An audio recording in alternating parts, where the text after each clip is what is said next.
I want to check back in now with Phil Lipoff. He's also in New York. And so, Phil, we're starting to hear more and more support for President Biden's decisions to step aside, but we're also hearing, a lot of gratitude sent his way for his life of service to this country. None more than his family. It sounds like while Hunter Biden is under tremendous legal pressure and scrutiny in this moment, he is now speaking out about his father's decision. Yeah, recently convicted of 3 felony gun charges. He's had his problems well documented.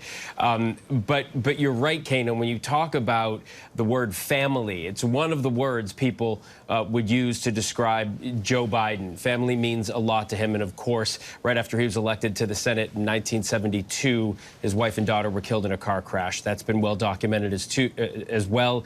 He speaks to people who have lost loved ones, whether it's, in battle or wherever, where he talks a lot about empathy. And his son, Hunter, with all those problems that you mentioned and we talked about, is his son and loves his father. And there's so much reaction on social media, but this was worth reading to our viewers.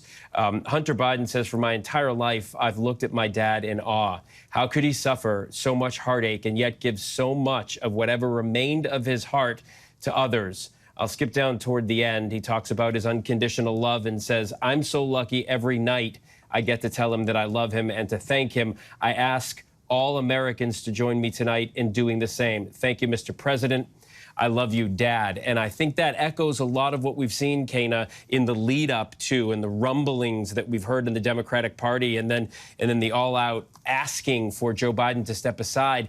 Many leaders of the party wouldn't just come out and say it. They would come out and respectfully say it's Joe Biden's decision. I think a lot of people respect this man, and we've heard the word love from some politicians, too. I love Joe Biden. I would never, say he has to step aside. It's his decision. And now we're seeing it from his family as well. Real respect and love.